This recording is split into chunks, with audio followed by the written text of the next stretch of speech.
we will do public comments. Is there anyone here for public comments? No, I don't see anyone. No one in the audience. All right, seeing no one, we will do the consent agenda.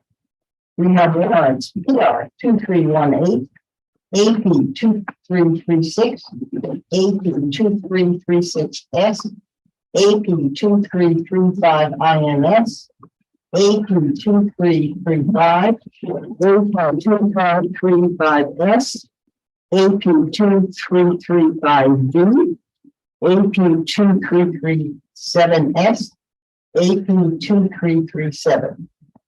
Appointment to the Housing and Economic Development Committee, Crystal Jackson. A common victualler and automatic amusements, Fun Hub LLC, Fun Hub Action Park. Entertainment license for Barstow Longview Store and Bakery. Declaration of surplus property, Park and Recreation's Hot Dog Cart. We have a motion. So, second. Motion and second. We don't need a roll call. All those in favor? Aye. All those opposed? Passes. We have a hearing at 6:15, but we have time before that happens.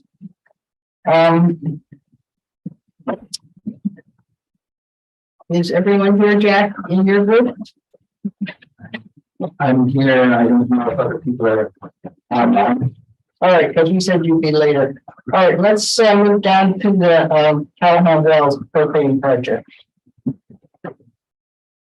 What's that, Scott? Oh, yeah, we just want to let you know we're rescinding the, oh, sorry. Come closer. Make it happen.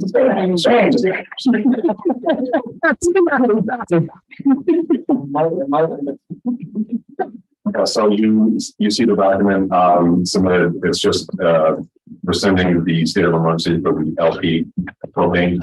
That project is completed. On some safety fencing that we're working on. Strapping. If there's any questions on it, but it's all been plumbed out now. The new tanks are in place, and so we're going to be lifting that state of emergency. Thank you. So everything is in working order. Yes, everything's in working order. The tanks are installed. The generator is plumbed to the new tanks, and everything is operational. And the old tanks were removed today and returned. Done so fast.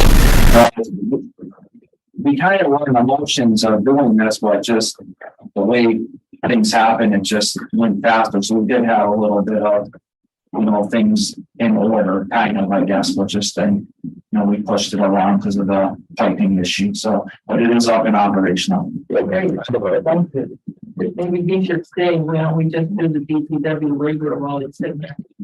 Okay? Actually, to them to make a motion, they're rescinding, they're just by motion. No. Okay. If you want to do it for me, that's fine. Actually, that would be great. Okay. That's fine. Yes, you should. Rescind. So we're second. All those in favor? That's your right.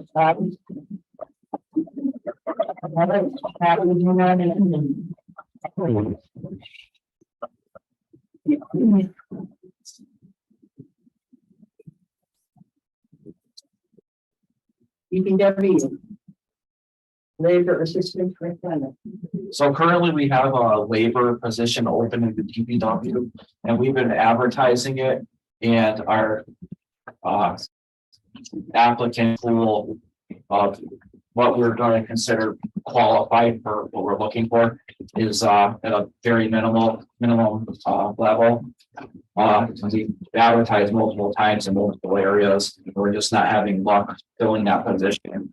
And I've been talking to Carolyn and Jen about our the maintenance issues in the garage. Our fleet is growing and the staffing level in the shop is not. So we talked about adding kind of a hybrid position, a second mechanic in the shop to assist unless we need him in the field, but his primary role will be assistant mechanic in the garage to help me to maintain our fleet. As our fleet is growing in the DPW, the police fleet is growing in the school buses. We're also maintaining that. And there's just not enough manpower currently to do all of that. So we feel that with that labor position being vacated, we'd like to put that funding towards another person in the shop. A lot of times we do have a highway laborer help in the garage at a very limited level, but we'd like to see if we can find a qualified second mechanic. I was gonna say, you don't want to lose clinical level when you're having people work on equipment that, you know, new equipment that we have or whatever, you know, you want somebody that knows what they're doing. I would like to keep things looking nice and. Exactly, yeah. Police Just vehicles. don't take minimal, you know, go for somebody that has done it, and that was very difficult right now, because if you take your car to a dealership to get repaired, they don't even have enough mechanics for some reason. Now, the other option would be, I was thinking along the lines of hitting Smith School. Smith Vocational, they have people over there that are being trained in the mechanical area that might be interested in doing a hybrid type of training session. My father-in-law, when he ran the garage, he would take kids over to the garage all the time and have kids come over and do the mechanical stuff on cars and stuff. So you might want to talk them over there to see what they have, and it would be, you know, progressing our program. And I think more people should do that. I have reached out to Smith Oak. Yeah, Franklin Tech. No, not Franklin Tech, but there is a program through the state Mhm. that partially funds a co-op student.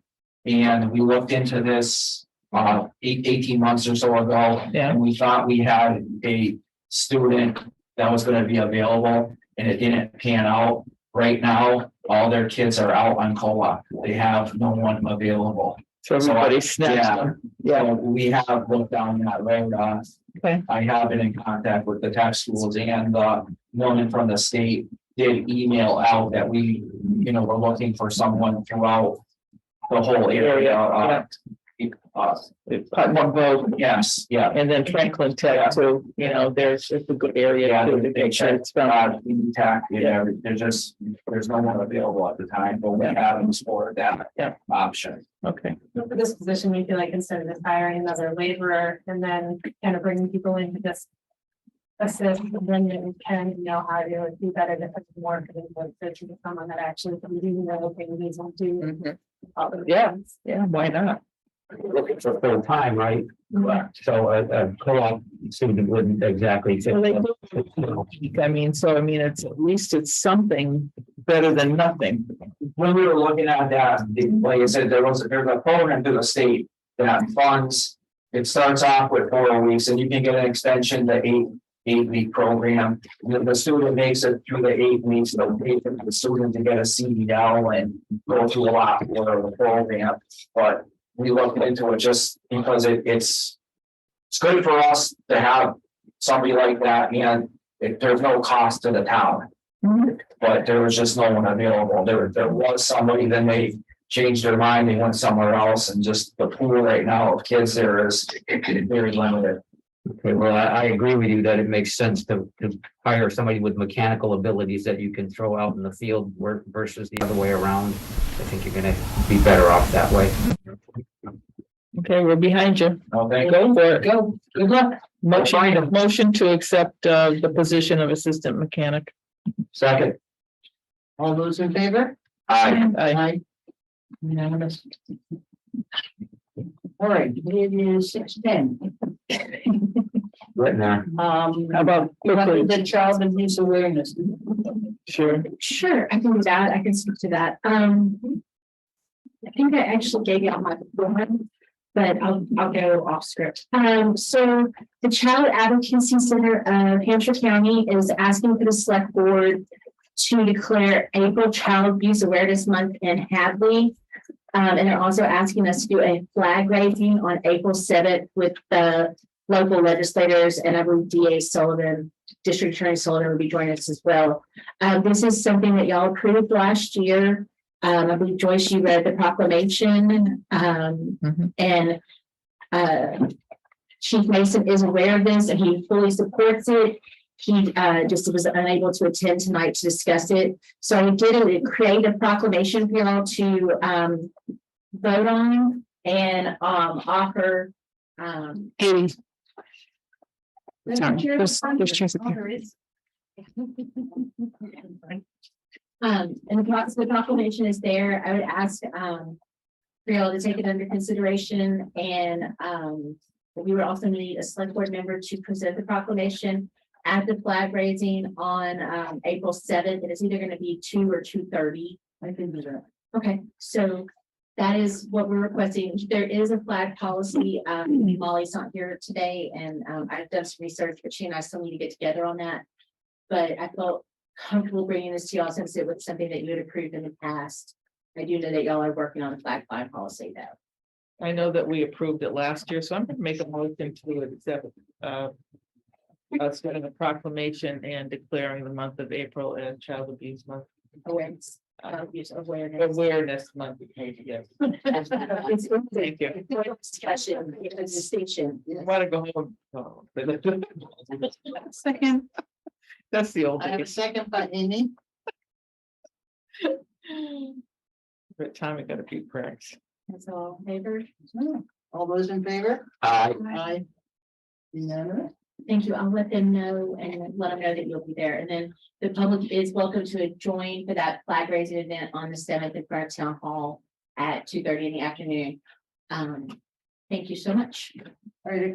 Do you want to run over quickly, Caroline, the public participation at meetings of public policy?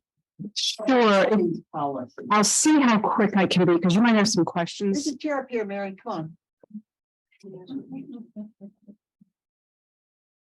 So I'm hoping you all had a chance to read that. There was a recent case that just came out. Basically saying that there's guiding, well, I guess our attorney sent it out, guiding towns to adopt a public participation policy. I think if you read it, you'll see some of the details that the public has the freedom to say whatever they want during public comment. And you can't restrict anything that they say, or if they're disparaging anybody, they're allowed to do that. They're able to say basically anything they want to. And if the attorneys are just advising that towns adopt a policy that will, if you read that policy, I think it's in front of you. I mean, I don't want to read the whole thing, but it's just being able to give the select board the ability to run their meeting and set some guidelines about public policy. I would suggest you read it and then possibly discuss it next week at the next select board meeting. Okay, thank you. All right. And now it will be 6:15 and we will go into our public hearing for Goyang Restaurant Wine and Malt License. I have to recuse myself from this. I happen to know the attorney representing the applicants. All right. Who don't you know, Randy? Well, I have a working relationship with him, so I have to say that. I'm you sorry. did. All right. Take your chairs. We seem to be short of chairs. We have one. We need 2 more for you. We didn't think we were going to get this crowded. This is the exciting meeting of the year. Three now. One too many. Aye. Party.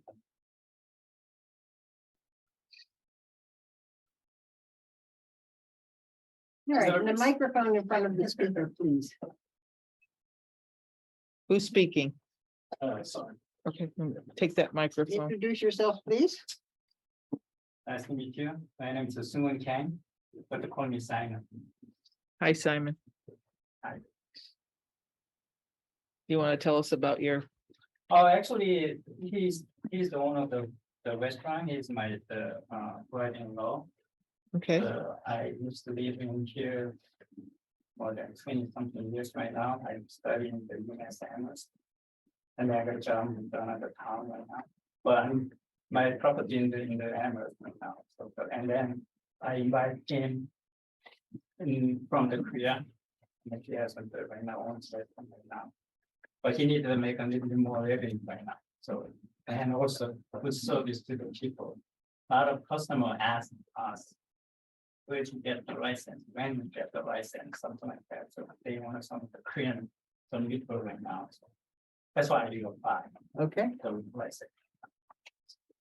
So Chief Mason, the building inspector, Tommy Quinlan, and Chief Spagna have all reviewed the application, and it is in good order.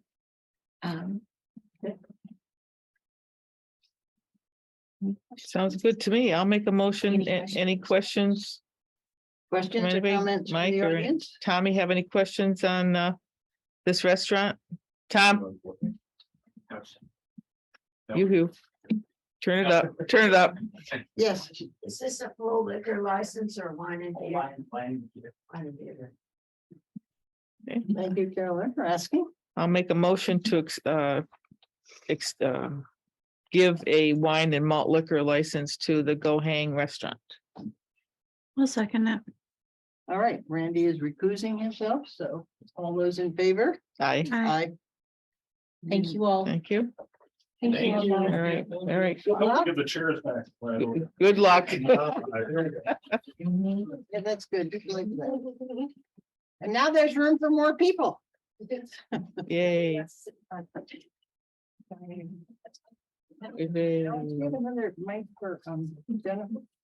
I'm pretty loud. Yeah, we can hear it. All right, I'm the opposite of David Nixon.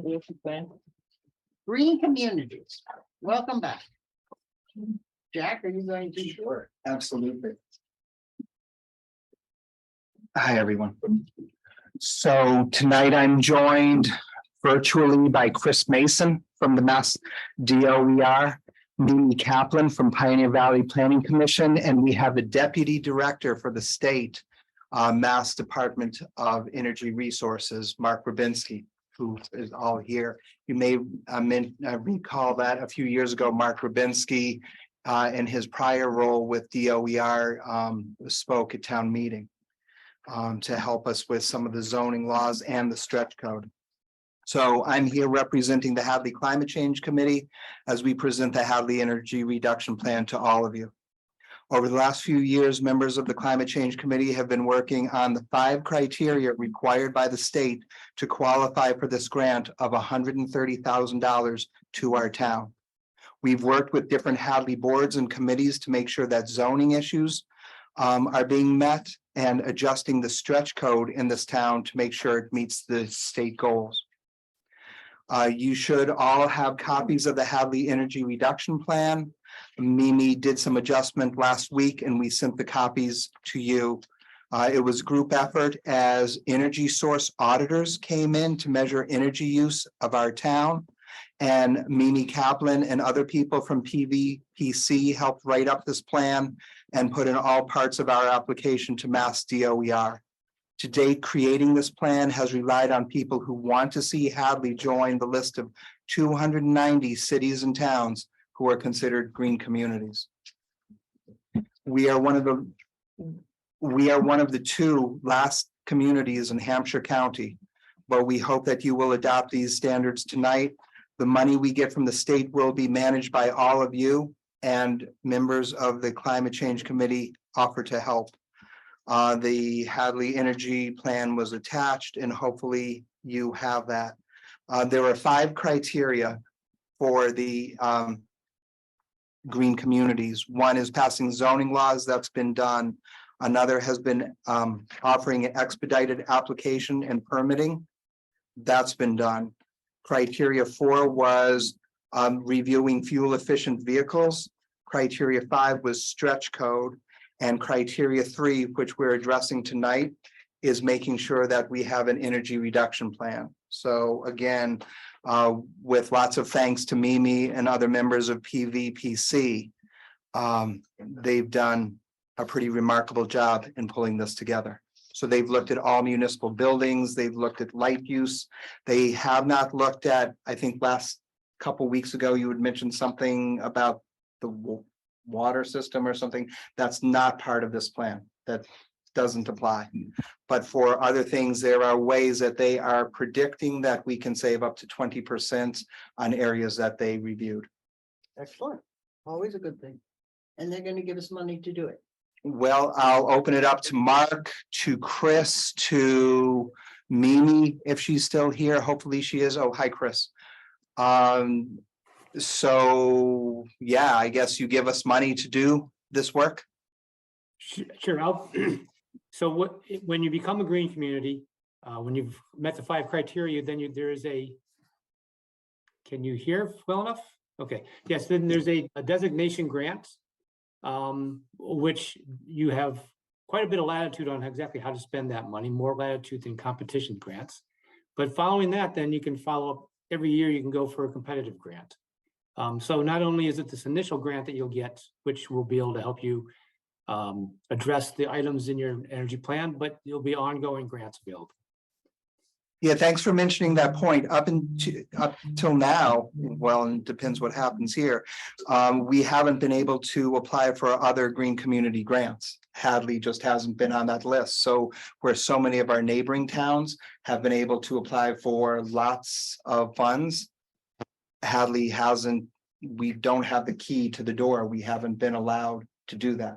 So this not only impacts this 130,000, but it's hopefully some other monies in the future. So I have a question, Chris. Is it possible to use some of this initial money to hire a staff person to help? I don't think so. I haven't seen that in. Mark, you've got more history. Can I say something about that, Chris? Oh, well, Mark can say something too. Go ahead, Mark. You talk first. I'd have to look at the guidance. I believe there was some language in the past that have a staff person in there, and I can pull it up and look. But if you're looking for administrative work to help with it, you can use up to 10%, up to $10,000 of that 130,000 to apply towards administrative support. So I was going to mention this is Mimi. So I've done this in the past for other communities where they included in the grant application a certain amount, like $6,000 or $7,000, whatever was decided on, to have me administer the grant. So write all the quarterly reports and make sure the projects are being done and those kinds of things. So that's an option you have. I think you can also use the grant money to pay to go towards somebody on the staff. But Mark and Chris would have to, like someone in Hadley, to administer your own grant. But I'm not sure about that. That would be very useful. So anytime you can let us know that, it would be great. So my grandparents used to remind me that there's no such thing as free money ever, but this is about as close as you get. $130,000 coming to Hadley. It's pretty remarkable that, well, first of all, it's kind of unfortunate that we've waited until 2023 to pursue this. But this would be a chance to get that money to be used for the high school, the elementary school, and there were some other recommendations about the DPW garage that we can look at in the future. Those were their top 3 priorities. So basically, this grant is geared toward municipality. It's geared toward municipality. It is Okay. not going to different farmers or other people out in the crowd. This is for the town. Yeah. To work on town utility costs. So this part of your climate control is just for municipality at this point. Okay. Yeah. All right, I did read it. I just wanted to be crystal clear on that that's what this was for. Yeah, and And again. I hate to be a downer. Sure. But I know that we have applied for grants multiple times for fire, police, whatever. And the state has come back to us and said, you have a rich community, you don't qualify. So I'm hoping that this is maybe a doorway for us to open, showing them that we, partnering with the state and doing things, and, they'll continue to accept whatever comes their way from Hadley. So it's hard. Point taken. Mark or Chris or Mimi, do you have any comments on that? Well, I can't speak for the other agencies in the state. I can only speak for ours. But, you know, being a green community allows you to apply for other competitive grants. I don't know if it has an effect on applying for funding in other agencies. And to the best of your knowledge, is it just us in South Hadley? Are we the only two communities in Hampshire County that haven't qualified for green community status? Yeah, to the best of my knowledge, I have a map somewhere. Yeah, I believe so.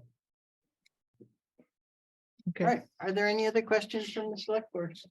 So the amount of money that we're getting for being deemed as a green community, is that like a one-time thing, or is there something annual with that? So Mark and Chris, You'll get the one-time designation funding that you can spend out. And that's that, it's a base of 125,000. That's the least a community can get. And then there's an adder based on your population and average income in there. And I had done the math earlier, expected it to be about 130,000. Once you finish out that grant, you can apply for competitive grants, and competitive grants are up to $200,000 a year. And once again, all of these are going towards energy efficiency measures within the municipal operations. Okay. Other questions? I guess to Joyce's point, because we are let's say, richer community, would we still be competitive if we did designate ourselves as a green community to receive additional funding in the future? Or are we kind of gonna run into the same thing that we run into all the time? Yeah, I can't speak to future grants because we don't even have them out there right now. I really can't talk about them until they're until we've released the program opportunity notice. I think when you look at some of the communities that are even, if you want to look historically on it, if you want to look at communities that you know, might have more funds than Hadley, I think you'll find that it's been pretty generous to those communities in the past, the green communities programs. But once again, I can't talk about the future because you know we don't have the opportunity available yet. It's interesting, Amy. I have heard, I think his East Long Meadow was also applying this year.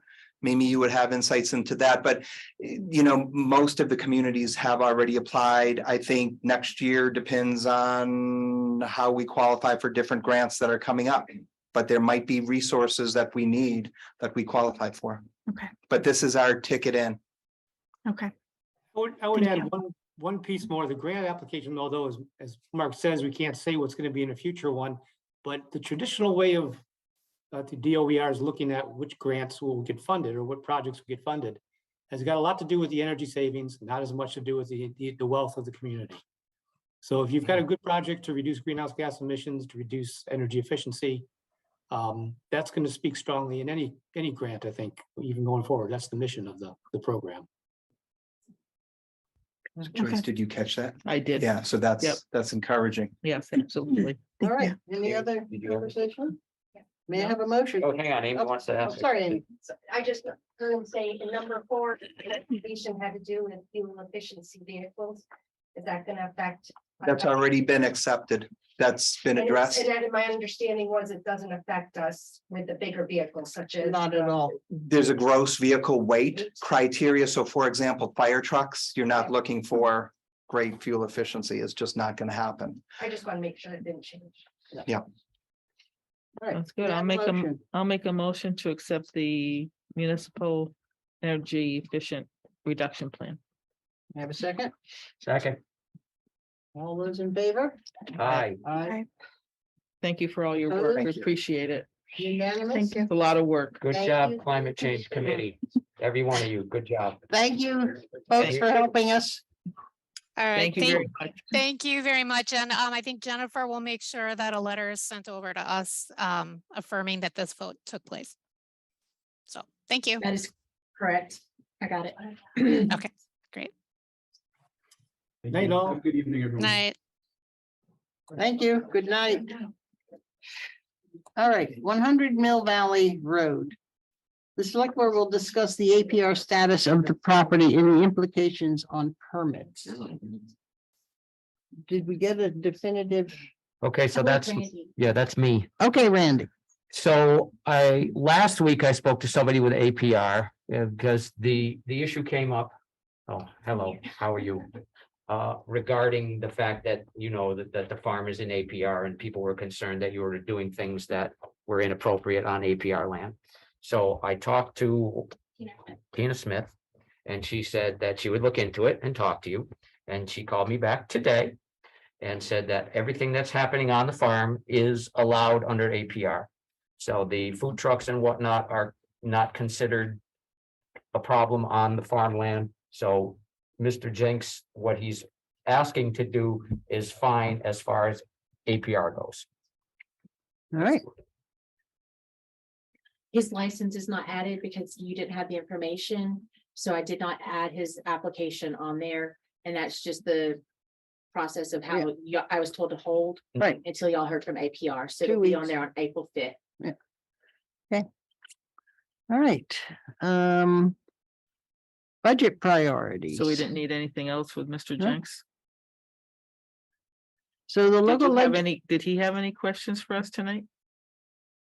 I just have the same concerns we've had the entire time with the way the process works in the town.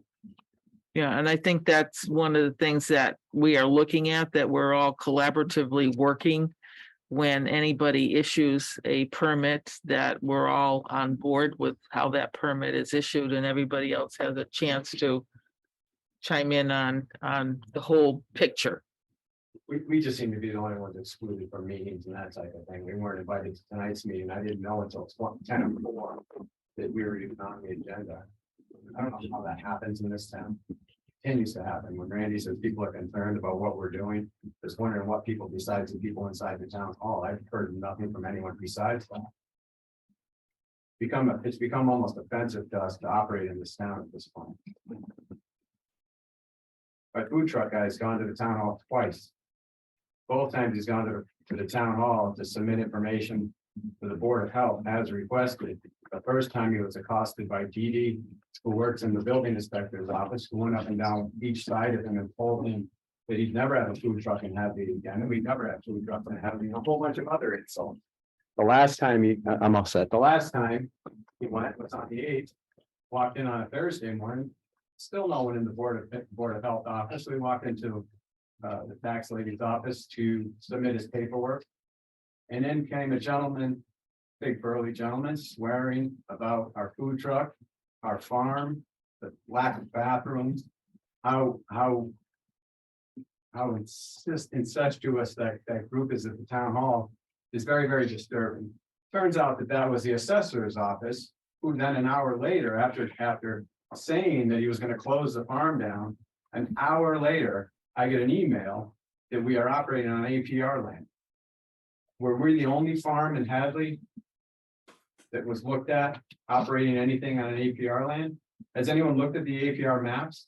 The entire town, just about North Hadley, is all APR.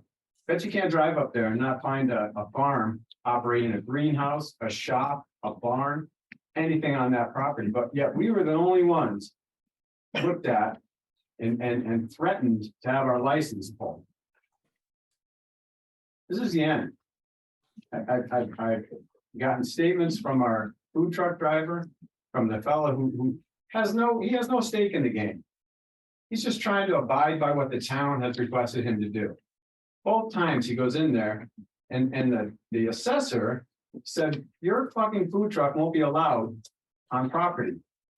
Can you imagine? Could I just ask, and you're welcome to say what you want, and I'm just going to, because this is your staff that he's talking about. We do know that there was a witness to a claim you had about Dee Dee. There was 2 witnesses that saw that, and that was not what was reported by the witnesses. Also, I just, because those employees. Employees of the town hall. Bruce, let's just take a step back and try to relax here. I understand your position. I think we all do. And I don't think anybody's trying to give you a hard time. We're trying to figure out how to make things work for you not only the select board, the planning board. There is no bylaw in town right now that allows for food trucks. Okay? Okay, Understood. okay, so. We cannot grant you permission to have a food truck if there's no bylaw. So we're trying to work through that. So you're gonna have to be patient with us.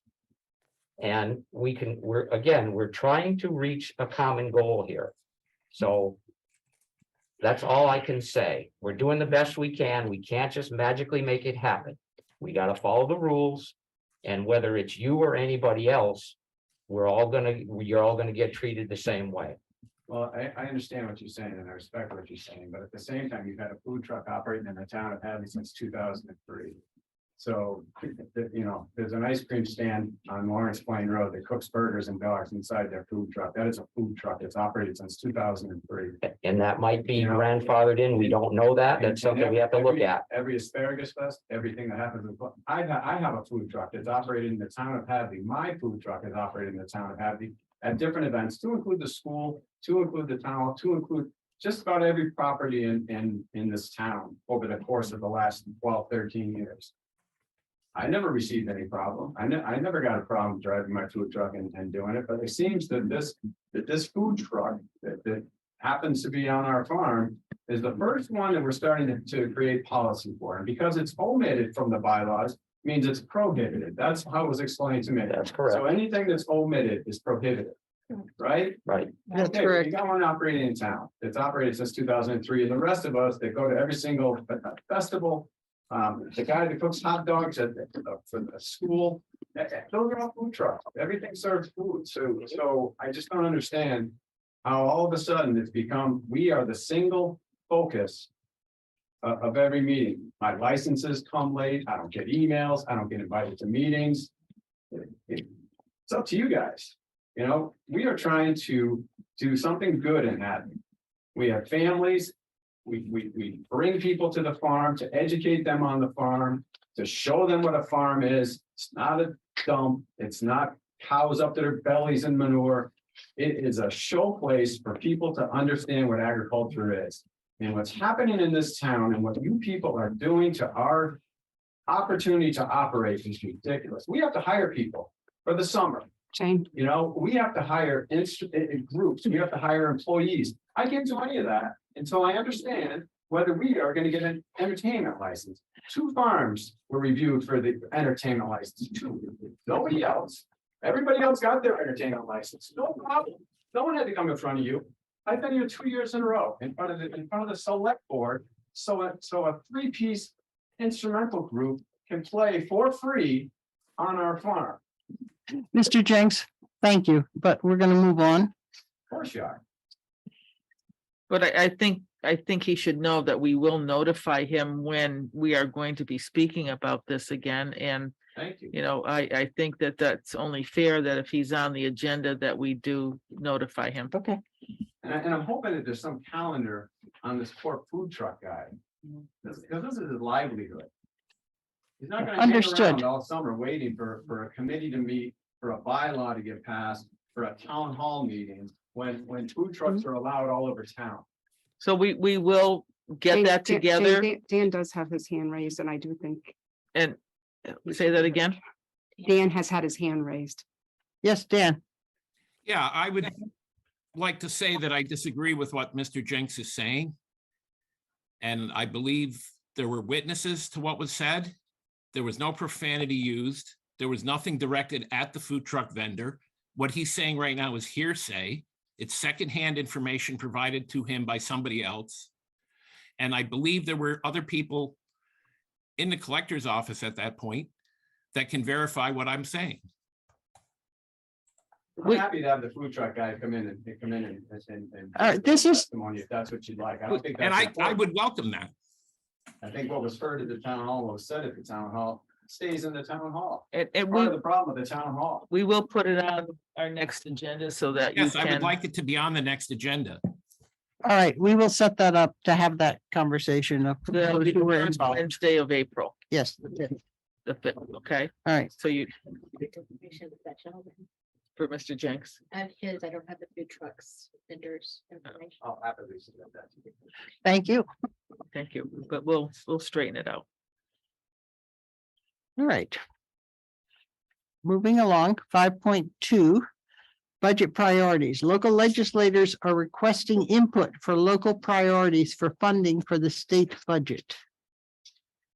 Carolyn, you want to? I can address that. So Representative Carey is coming to meet with me on the 24th, and he's looking for any priorities that the town and the select board have for budget priorities at the state level. Once a month, the finance team, in-house finance team meets with a representative of the select board, which is Molly and Amy Biden.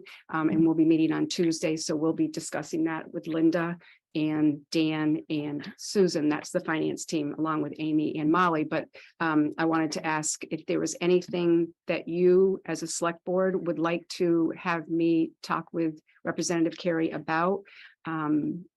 Is this the kind of place where our representatives find money for specific projects? So we should certainly. It can be both. It can be earmarks as well as, and I want to just encourage that earmark, if there is an earmark from other departments, that it go to the select board first.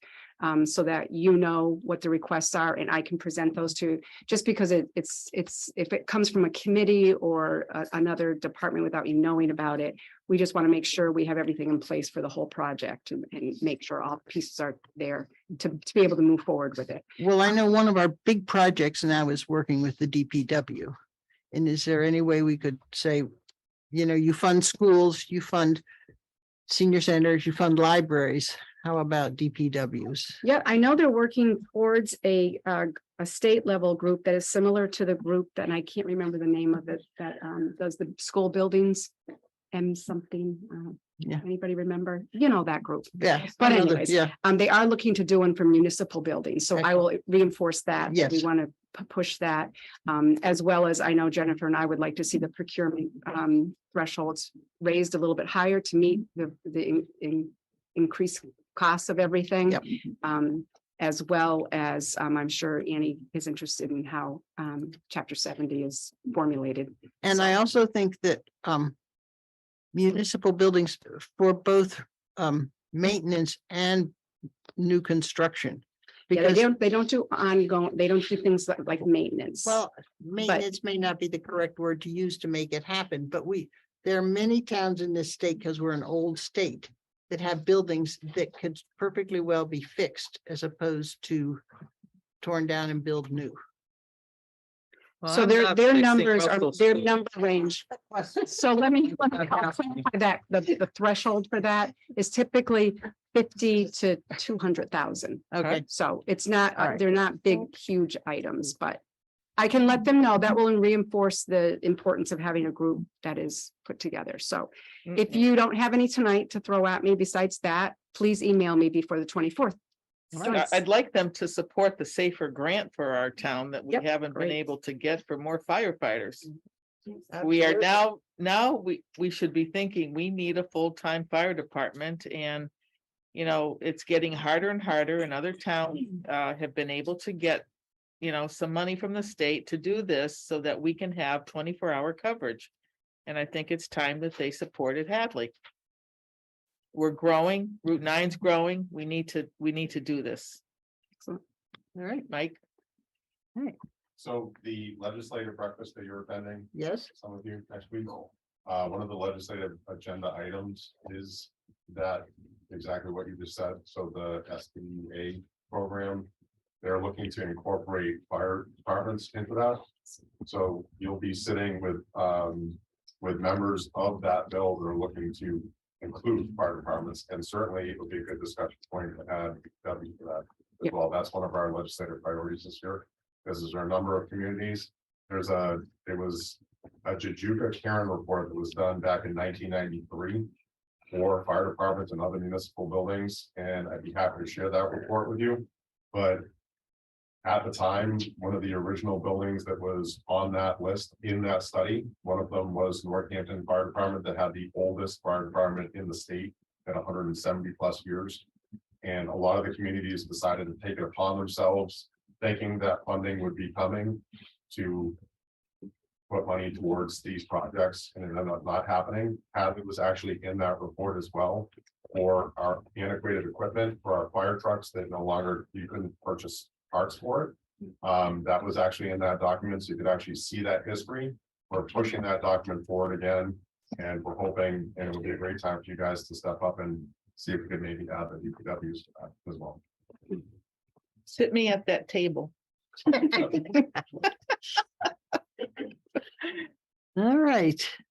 Finance Committee budget update. Do you want to have a microphone, please? Thank I'm you. gonna drive with one eye. No, I'll come pick you up.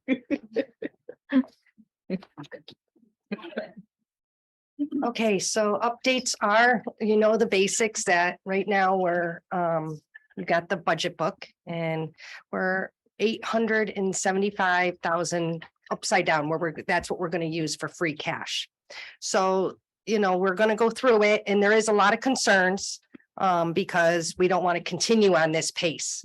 That is something we have to watch out for. But we do have the free cash. And the good news is we're using free cash that has already been certified. We're not using anticipated free cash anymore. So that is good news.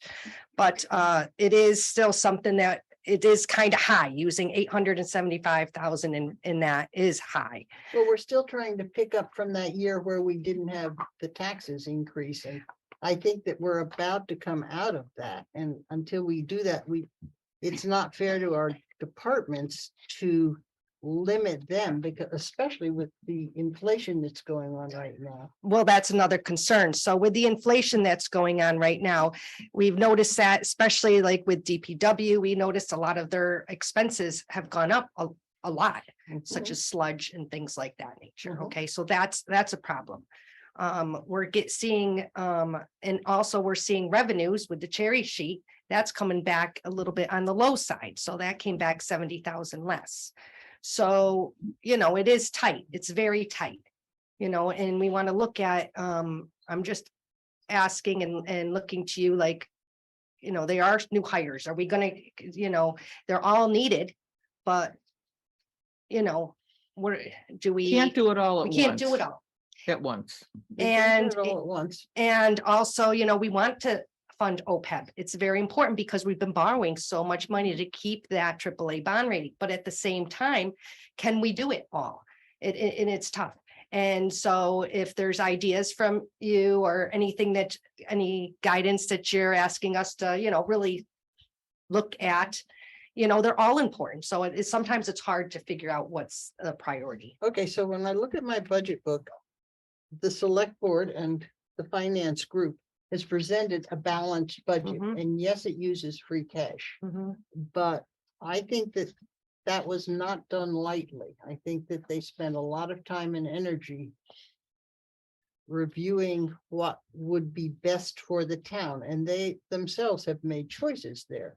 And I don't know that by the time it gets to us and you, the town administrator and the treasurer have already made a lot of tough choices, Exactly. a lot of tough choices. So they've Exactly. already done a lot of work on it. precisely. And what I'm saying is, because of all that work they've done, I think we need to try and stay within their focus. Maybe you find a few things, but I think that they understood the issue in terms of using the free cash. Yeah, I don't think that I think they found everything that they could possibly find. I can't really see a lot more. Unless you just don't do everything all at once. So But the- anyways, But this is different than what we used to be. We didn't Mhm. always have free cash for town meetings so that we didn't have to wait until the fall. So this is the cycle that we have been trying to get into. that's Where true. that there was money that you weren't having to borrow or do whatever, that guess you about. actually had the money Mhm. this now to spend what we need. And I understand you want to have some limits on that, but Yeah. and not break the bank. But it used to be between, I think, around 500,000.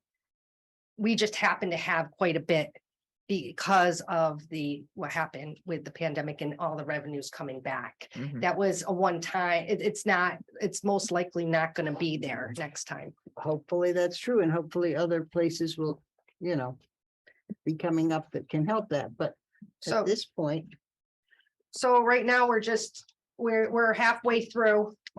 And then we'll be presenting to you at the end. There are some things that have come up that we're looking at possibly doing, like, there's a lot of questions that came up with fuel. So it's been talked about, maybe we combine it into one fuel category. So that's a possibility. Other things that have come up, such as Hadley Media, maybe something like that, that's on a track that we might have to look at that down the road. You know, we'll get through it this time, but that is something to be on a focus for the select board and for us to figure out if that's something we're gonna have to take them out of the and put them into the regular budget. out of the enterprise fund. Enterprise fund, yeah.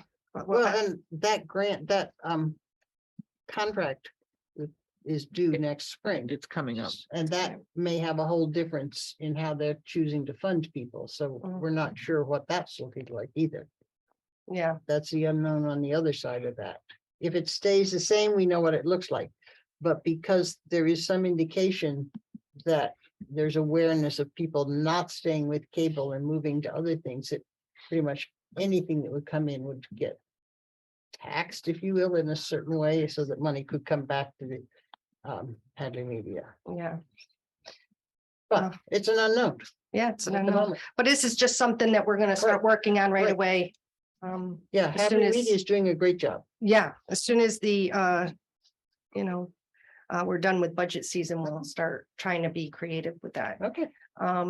The last one is where I see another, some changes in the, maybe we move things around in how they're budgeted, is possibly Board of Health too, because now we've moved it, so we've taken the stipends out of there because they don't do, the whole thing has changed somewhat, and now we need a more of like a full-time person because they don't do it like they used to.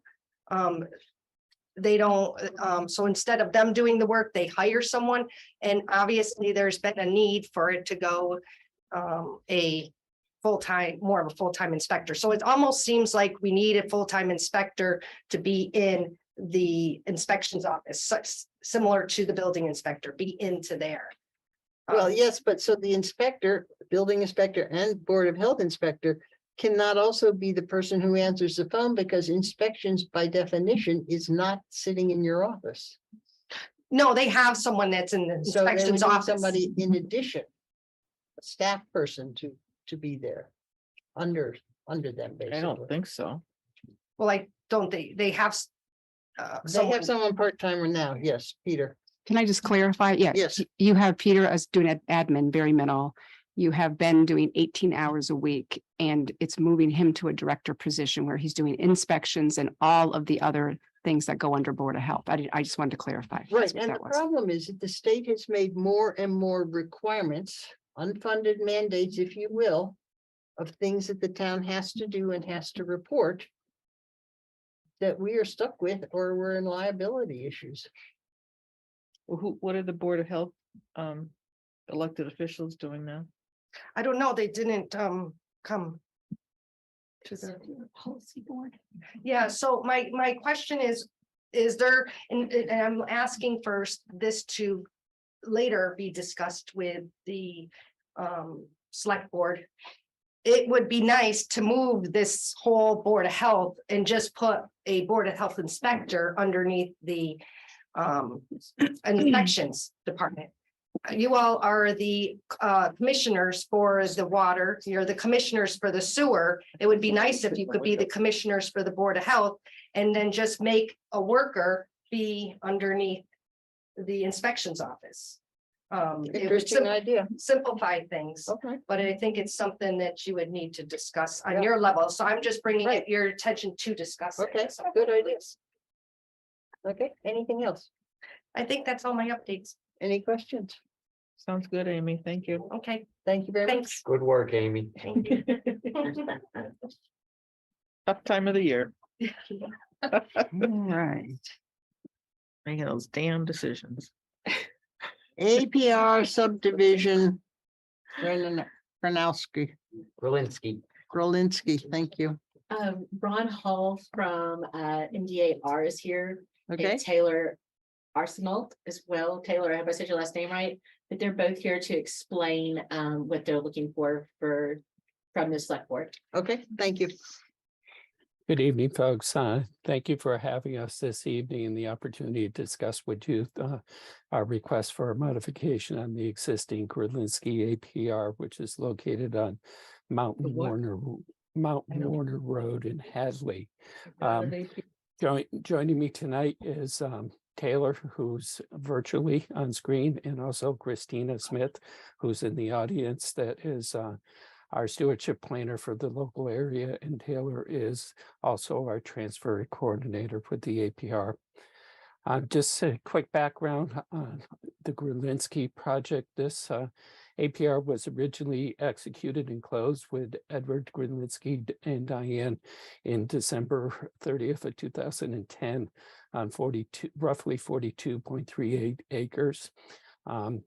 It was a acquisition that involved the Franklin Land Trust that closed the APR and assigned it to the department and included the town of Hadley as a co-holder. The 42-acre APR was made up of two parcels.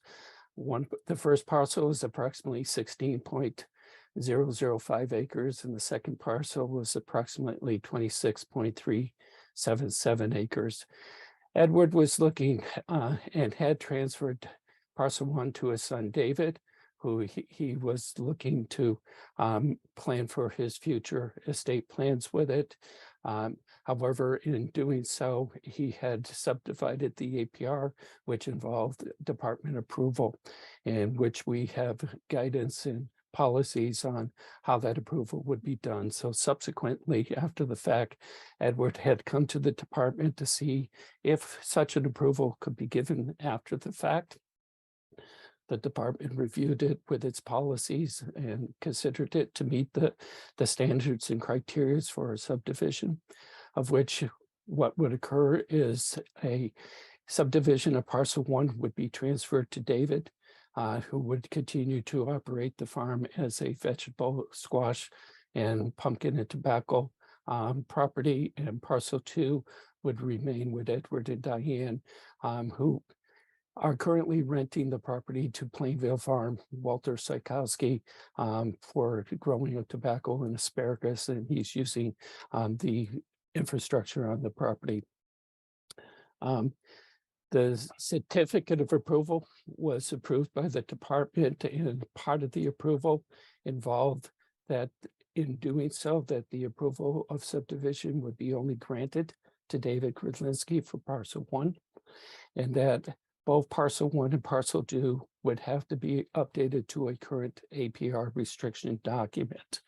So thus, we're here before the Board of Selectmen, or the Select Board, as requesting their agreement to approve the updated restriction document and to provide a notarized municipal approval signature page as part of that restriction document that I think was provided to you all in your packet.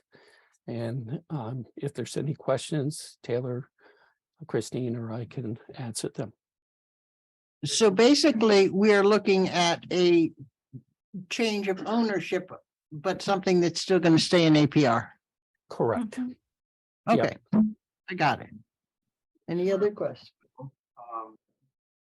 The certificate of approval that is required for the subdivision of the property has not been fully executed yet by the commissioner at MDR.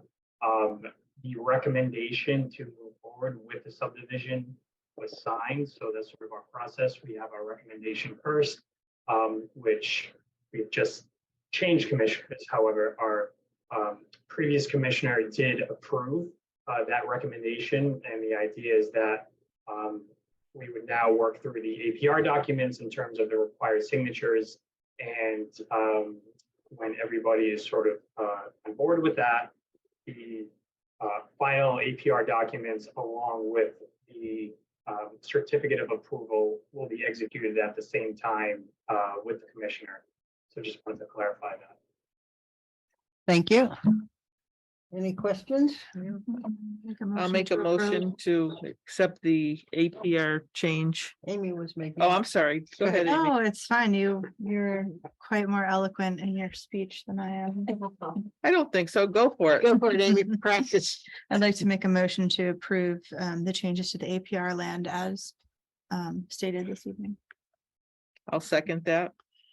Any further discussion? All those in favor? Aye. Aye. Thank you, gentlemen. Thank you. We have the paperwork to sign. It has to be notarized. That's gonna be done Okay, later. later. Okay, I can't do the notary during this too. okay. Okay, thank you all. Thank you very much. Thank you. All right. Russell School update. I see Courtney here on the screen. Hey, Courtney. Hi, everybody.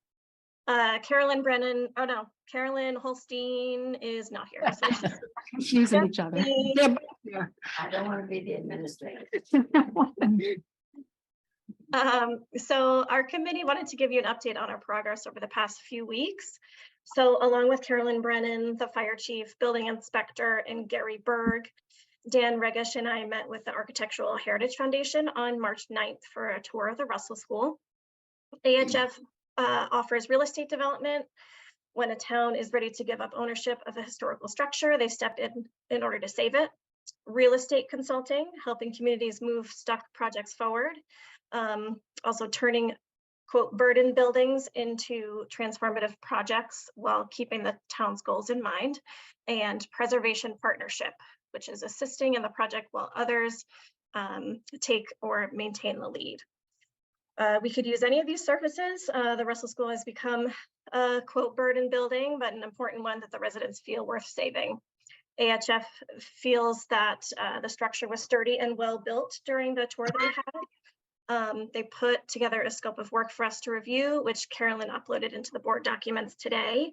And their study would cost about $25,000. As mentioned at the last meeting, we received a quote of $8,400 for Old Mohawk to update the study they did for us in 2013. This quote is for an exterior assessment only, which is what they had initially done. Interior assessment from them would be about $25,000 as well. Old Mohawk would need a deposit of $5,000 in advance to do the study, and it would be helpful if we could proceed with AHF or Old Mohawk in advance of the town meeting, so we have more exact rehab numbers that everyone has been asking for. Dan presented. Any questions before I move on? No, go ahead. Okay. Dan presented at the Climate Change Committee and received a unanimous vote in support of saving the structure. And as a reminder, we have a unanimous vote from the Hadley Historical Commission, a unanimous vote from your board to proceed with our CPA application, and a majority vote from the Municipal Building Committee. We came up with a few different options for the structure moving forward based on the town needs and in some cases town wants or interests. So the first option is expanding Town Hall. It's possible that Town Hall wouldn't be able to fill the entire building since some folks are moving to the Goodwin, but there's room to grow. And there's also anticipation that Town Hall will need additional space in the coming decade or so. Funding sources are a little harder to come by for municipal buildings, especially if used for admin space. But if we incorporate a community piece into it, this will open up some funding opportunities for us. We believe that giving Parks and Rec ample space would be beneficial to them and our community. It will provide more opportunities for hosting community events. We could additionally provide meeting spaces for community organizations like Boy Scouts, Girl Scouts, 4-H, etc. And then I have a list of funding opportunities that could potentially help us. The One Stop for Growth Underutilized Properties program, which is up to $1 million. Commonwealth Places, up to $50,000. CPA, which we applied for 1.2 million. The Massachusetts Preservation Project Fund, up to 100,000, but requires a 50% match. Save America's Treasures through the National Park Service, up to 750,000. Massachusetts Cultural Council, up to 500,000. So that brings us up to 3.6 million total, but we're going to continue researching some opportunities there. Then I met with Superintendent Mackenzie about the spaces they might need. So Hopkins Academy is considering implementing career technical education, and she's learned that Hadley kids want to stay in town for schooling, but such opportunities aren't offered here. We're paying $20,000 for every student who choices out of our district, and if they implement something here in Hadley, all overhead would be distributed amongst participating towns whose students made choice into our district for the program. As I mentioned in a previous meeting, a designated performance space is needed at Hopkins. They could rework the current layout and move classes like English or art to the Russell School, freeing up space inside the Hopkins building to create this performance space. I learned in my conversation that the Hopkins music program is popular and has multi-generational support. So there might be some funding opportunities here as well. They could also use designated space for extracurricular activities that occur after the end of the school day. If Hopkins cannot fill the entire school, mixed use while collecting rent from a lessee might be a good option for us. The vocational school in Worcester also houses a vet clinic and a church under the same roof. Home Depot provides partnership opportunities called Path to Pro, who could potentially help launch this career and tech training. Funding opportunities for Hopkins are the same as above, in addition to one called Lowe's Hometowns, which is up to $250,000 if used for a specific initiative. For example, tech education, art education, environmental education, ag education. Another option is a community or banquet hall type space. Hadley Farms Meeting House is permanently closed. North Hadley Hall has been sold. The library's community rooms are constantly being booked, and rental costs could potentially go to our town instead of neighboring one if we look into something like that. Selling or leasing the building. I'm just going to take a break for a sec. Okay. Selling or leasing the building aren't our committee's formal recommendations, but should not be eliminated as options. The majority of the concerns we've heard from committee members are not wanting to spend tax dollars on the building and not wanting to lose the structure. So if sold, AHF can stabilize / rehab / create a feasibility study and help fundraise to fix up the building. It'll keep its historical integrity and be fixed up on someone else's dime. We can set up a first right of refusal back to the town in the event that the owner would like to sell it down the road. There's an ability to place deed restrictions on a property that can be applied for 30 years. With lots of other rules and regulations that complicate things, but by restricting the end use, we'd also be limiting who might be interested in redeveloping the property or selling in the future. And then we have a whole list of long-term lease options. Folks have expressed a need for a teen community center, which community building is a popular grant focus. We could reach out to the Boys and Girls Club or similar organizations to gauge their interest in doing a long-term lease for the building. Other options, creating a makerspace, supporting local artists and artisans, adding a dance studio on one of the floors, an indoor farmers market, which would support our farmers, stimulate economic development and growth, and promote locally sourced food. Additional funding sources for these would be Massachusetts Office for Travel and Tourism, which is up to $250,000 with a focus on agricultural tourism, and the Massachusetts Growth Capital Corporation, which is up to $15,000 for a small business support. Establishing an ESL location, Children's Literary Agency, small community theater, advocacy services, and options are endless.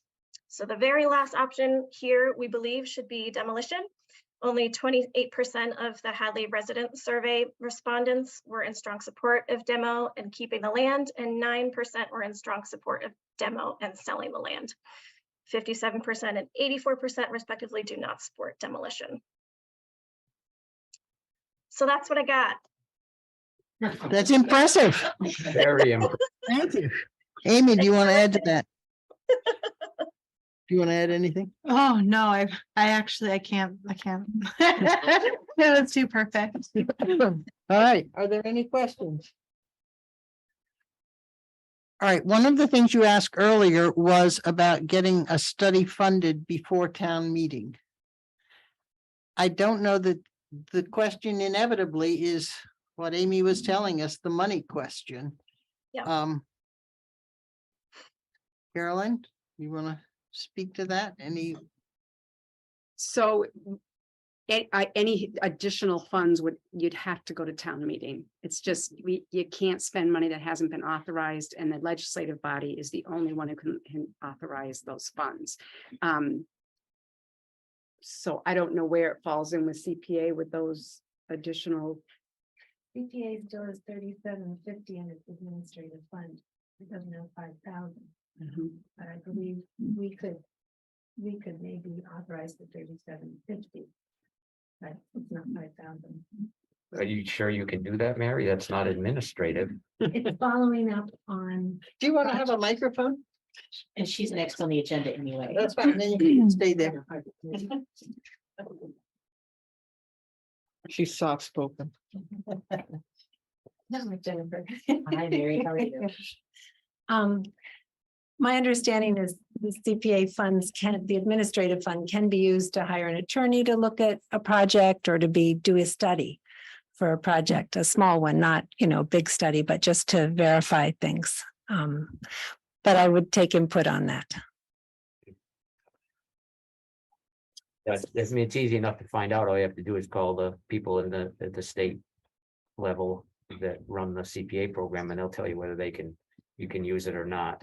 I mean, I used to be on the CPA committee, so these questions come up every now and again, and it just seems like, to me, administrative would be for the actual CPA committee. But if I can be proven wrong, I'm happy to acquiesce. I'll be glad to do that. So are there any other options for giving them money, or does it have to come through town meeting? This is one of the difficulties of working in a municipality. Everybody says we don't do anything fast, but it's made not to do anything fast so that the people can have a say about it. And I don't, maybe in the past, people have had money up their sleeves and pulled it out from this or that, but right now we're such a tight budget. I don't know that we have anything left. Because they're just looking to do a feasibility study. It's not like you're looking to do anything with the building at the moment, right? Right. So, I mean, can you stabilize private it. donations? Is that like a possibility, or is there no possibility for like a private donation for the remaining? Like, if you could give the 3,700, the additional. So can I just ask clarification, Courtney, is that is Mohawk updating a feasibility study or updating the cost of stabilizing it? It's the cost of rehabbing it. It does not include a feasibility study. Right, so that's not the feasibility study. The attachment is from the firm that we met with and did the tour. They can do the feasibility study for 25,000. That would still have to go to CPA. So that the feasibility study would give you the scope and the options of what private, either public-private, just private, or demo. So that's the attachment I gave you with the company that we met with. So it's two different directions in a sense, right, Courtney? Mohawk would be updating an older assessment of the cost. Yes. Yes. Carolyn. Hi, Carolyn Holstein. I'm a member of the Russell School Committee, and when we first met, the very first meeting, I said, well, what is our charge? And my understanding of the charge was to look into getting funds to make the building strong outside. Now it seems like we're being asked to go way beyond funding stabilizing the building. And Courtney has done a fantastic job. She's a wonderful chair. But I do worry that we're being pushed from here, from one small thing to finding, the world for this building. And I worry about that. I think that we're doing what we were supposed to do, is to help get funds to stabilize this building. So I spent some time today looking back through meetings, to see if we ever actually said anything. And I've gotten as far back as David, Phil, and the board talking about who should be on this committee. I need to go further back to find out why they were having the committee, but I had so many other things going on today, I didn't get there, but I will keep pursuing that. That's as far as I got to, Jane. I don't just, you got April 20th? Yep. Yeah, it was sometime in the summer that we were asked. didn't ask. like, yeah. So if I may, the concern of the board at our last meeting was I know. that we're gonna spend $1.3 million to shore up the building, but then we don't know where it's gonna go from there. And that's So- why Courtney did all this research. Yeah, right, and we I have appreciate to that. say that there aren't any, as far as I know, there aren't any things to help. There's not any social agencies, human service agencies to help children or the citizens of this town. I mean, that's certainly another thing that's very much needed. Oh, hello. So you guys can hear me, can't you? So that's another option that's very much needed. And the other thing is that the Animal Survival Center does good work for many, many towns in the area. As far as I know, Hadley does not have a survival center or something like that to provide meals, food for people who need it. We do. You do. Yeah, at the church. Where is that? It's at the Holy Redeemer and it's in collaboration with the First Church Great. and Great. other communities. So they serve meals. The a food couple. bank helps. Yep, Mhm. and they have Well, that's food great. for, But like children's literacy, Literacy. that's correct. You know, services for the town are not around that I see. And that's another option in addition to the 100 that Courtney just answered. So there's plenty to do with this building. The other thing is. Caroline, I don't think we ever said there wasn't enough that we couldn't do with the building. It's the idea of the price and restoring the building that has everybody minds are boggling about. After the stabilization. Correct. I mean, there's so much more to, bringing it up to code and doing everything and putting in an elevator and all those kind of Oh, things. yes, I understand. So I mean, it's not necessarily, we can certainly find a lot of uses for the building. It's a matter of how do we, That's what I understood last week you were wondering about. how could we fund it? Is it worth us to do it or is it worth Well, it for us to? Certainly sounds like it with all these different ideas to Well, put in it's use the that building ideas, for. but it's a matter of, we have to do it by procurement rate. And it costs the town more money than if a private developer had it. Yeah, I think the bottom line is we need to understand what, in a reasonable up and down range, what it's gonna cost to rehab that building, because we've heard numbers from 13 million to 21 million, and who knows? So if it costs $13 million to rehab that building so it can be used, you want to pay the rent on that? Do I want to pay rent? I'm saying, do you want to pay the rent on a $13 million mortgage?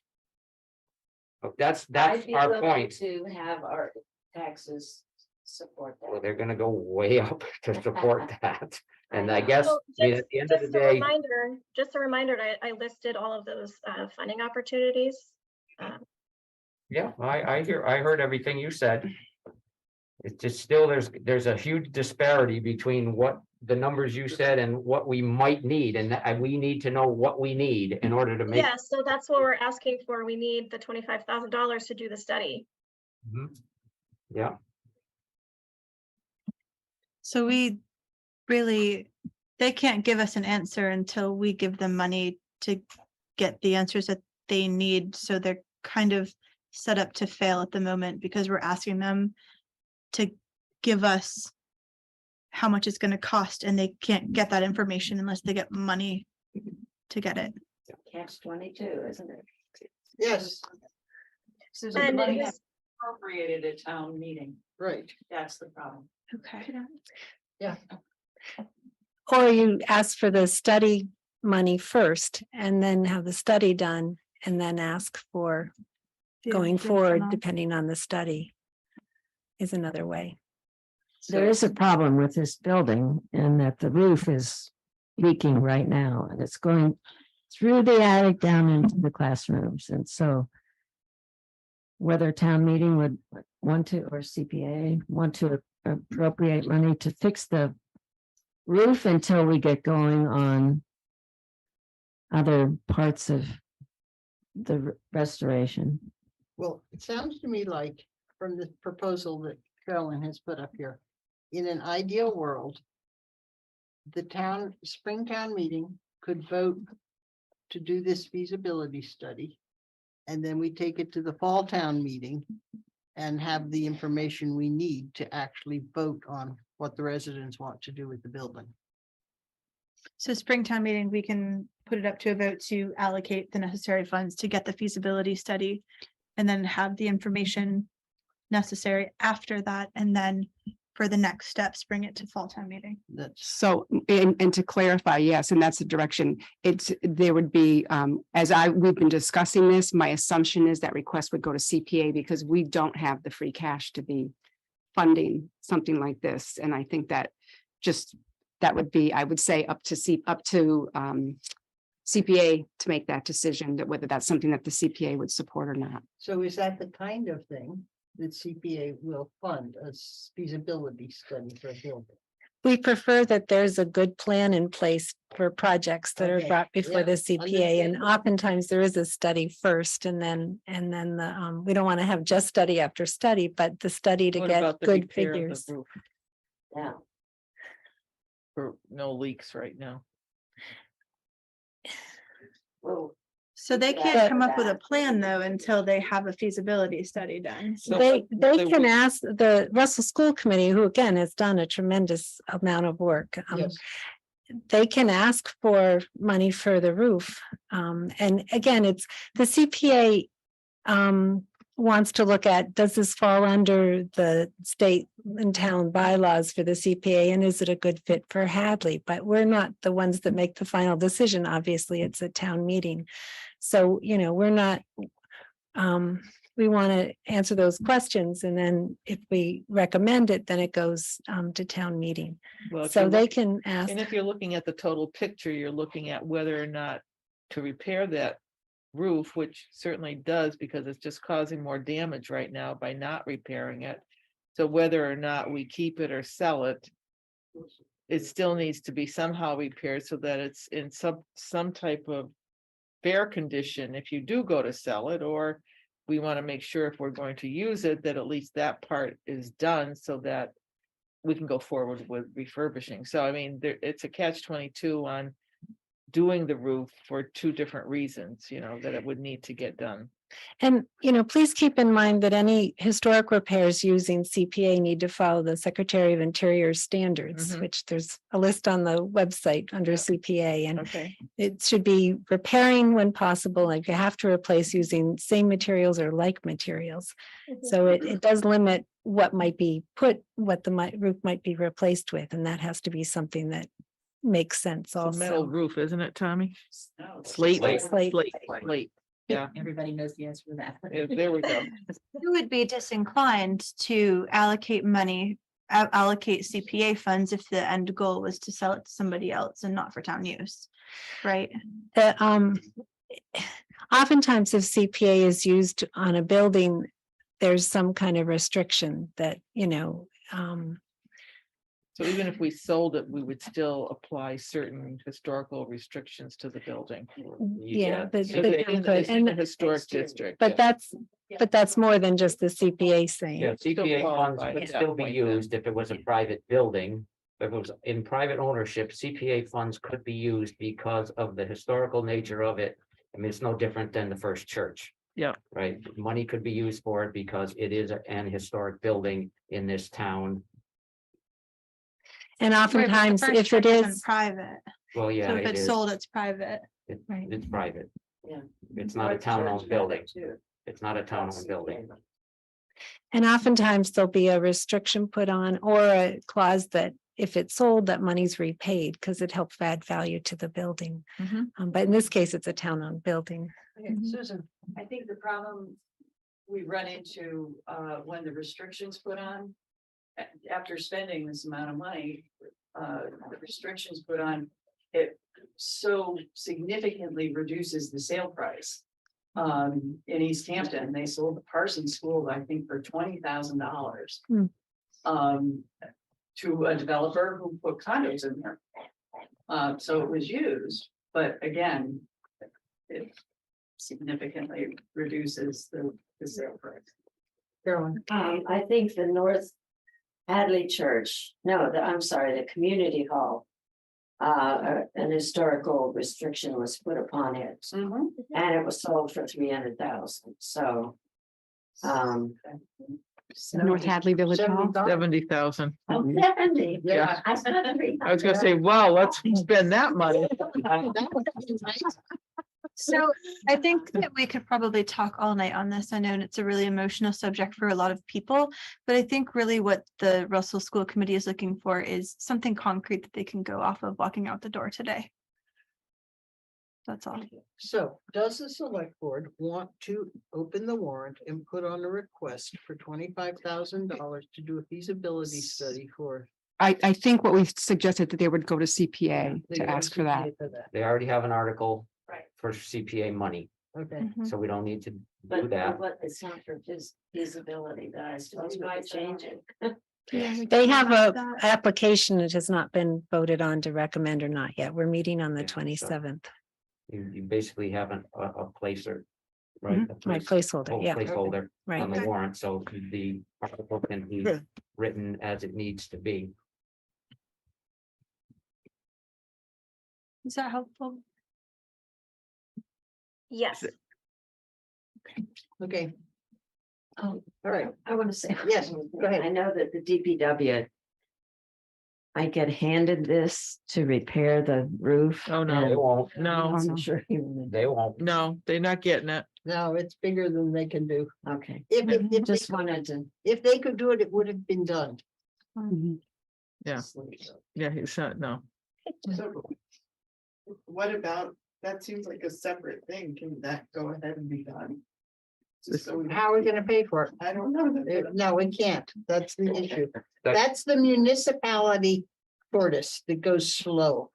Really slow. But wasn't there was talk of using the part of that 1.3 million or whatever they were asking for to repair the roof? Replace it. Yes, Well, to it- replace it with the slate roof, yes. replace it or repair it? Replace. What, I mean, once they got up there, they would determine it, but we were imagining replacing it. Okay, and part of that was coming out of that 1.3 million you're asking for? Correct. Okay, so that's already in the About pipeline. 100,000. Okay. So 100,000 to repair the roof, Replace. replace it. I don't know. I That don't does- think that you're gonna seems cheap replace for that whole like- Very cheap. $100,000. No, not Maybe, that. maybe. I think repair it would Missed my be, figures before, so. I mean, You couldn't replace it for that, no, unfortunately, in this day and age. but you could repair it. Yes. It was a Yeah. huge, well, except I don't think you can repair it. What else did Mr. You might be able to. I mean, there are people that do I it, so we think can it's look at, correct. We need to move on. We have a long. we'll look meeting into it. tonight. All right. Take it home with you, dear. Thank you. Welcome, thank you. Thank you. All right. CPA guidance. Mary. Thank you, Carolyn. First, I think I messed it up more than. No, you didn't. Not at all. One quick question. The CPA, the application for the Russell School had said the receiving body would be the town of Hadley, which was pretty general. When Goodwin Memorial got funds, it was the select board that was the receiving entity. And I was going to suggest that, but I thought I should make sure that you agreed with that. If the funds are awarded at town meeting to the Russell School, it would be awarded to the select board. The select board handles all funds, basically. Yes. Yeah, if you got it to the town of Hadley, I think it would have to go back to town meeting every time you wanted.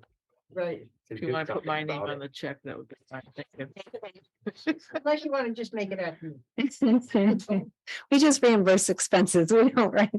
Okay.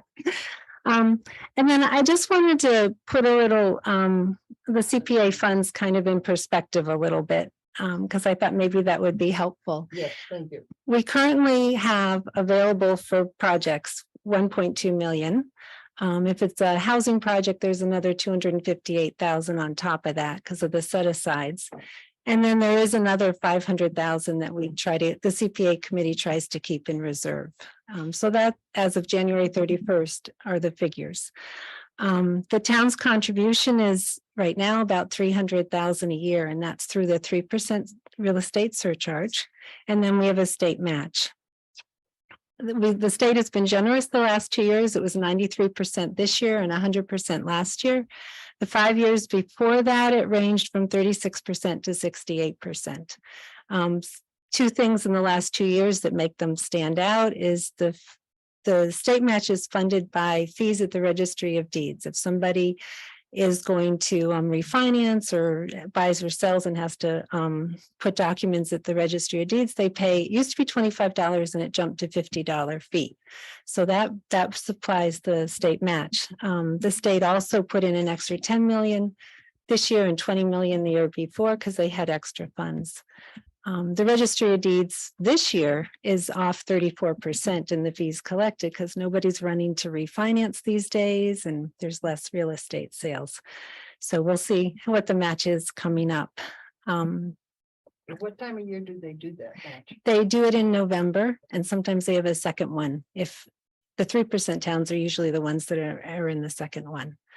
In the 19 years that Hadley has since Hadley adopted the CPA, which was in 2004, just again to put the volume of money in perspective, the town has had 7.1 million in the CPA. Of that, the town put in 4.2 million through the surcharges and the state 2.9 million. So almost $3 million of state money has come into Hadley to go for projects that Hadley feels is important. And the state match on average has been 69%. But again, it took 19 years to get 7 million. So when we're talking these figures we're hearing tonight, that's a good thing to keep in perspective.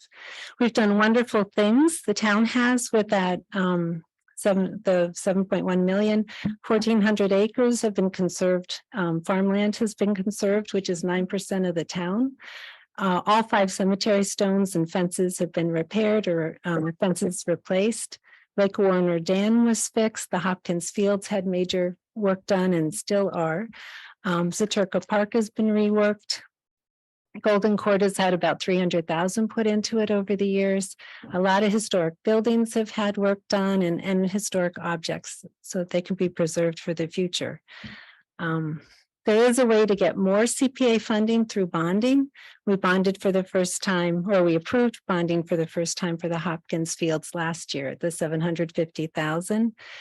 But it can only be bonded against the 300,000, and that 300,000 that comes in each year, 10% goes in each of the 3 buckets: the open space recreation, the historic, and the housing. So there's really 240,000 that could be used to pay principal and interest against a bonding amount. So if we were to do a 15-year bond, the most that could be borrowed is 2.5 million. And that would only leave the state portion, which is variable, and any additional funds collected in Hadley to pay for other types of projects for 15 years. So that's, again, an outside figure, but it still puts it in perspective. So when you're looking at the 3 town buildings, we've got the 1902 Goodwin Memorial, we've got the 1840 Town Hall, and the 1894 Russell School, the 3 historic buildings right in the center of town.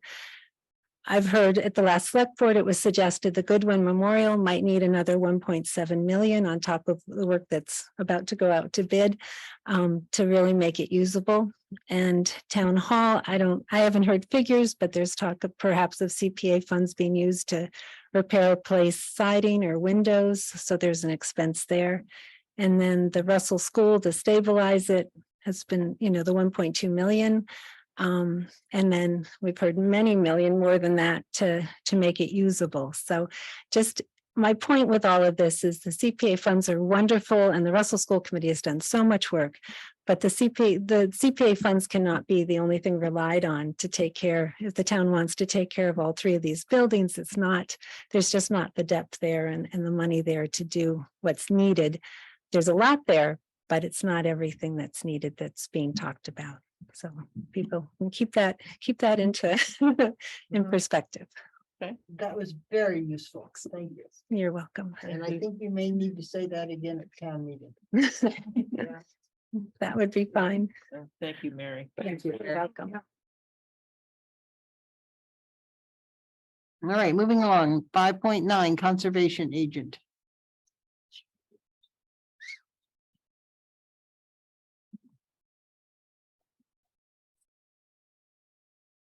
All right. So as you know, Shyla did leave us about a month ago, and we're really excited to say we got multiple excellent candidates, but decided on Kayla Lebrel. She's a recent graduate from, where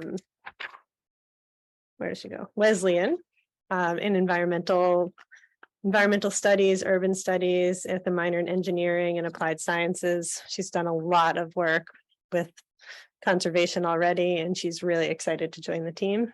Shyla has also already met with her and kind of is going to help her transition into the role. So Great, that was better than we expected for sure, right? yeah, Yeah, excellent. How many hours a week was Shyla? Shyla was 17 hours a week. Same time. Mhm. Does it look like it needs more than 17? Oh, That's that's on the coming up agenda. next on the agenda, but for now, the 17 is good. She's actually just moving into town today. So she's not here because she's moving some boxes at the moment, but she'll be able to start as soon as we decide to let her. Right. Right. Any questions? Yeah, I'll make a motion to accept Kayla Limbrell as our new conservation agent. I have a motion. Second. Second by Randy. Any further discussion? All those in favor? Aye.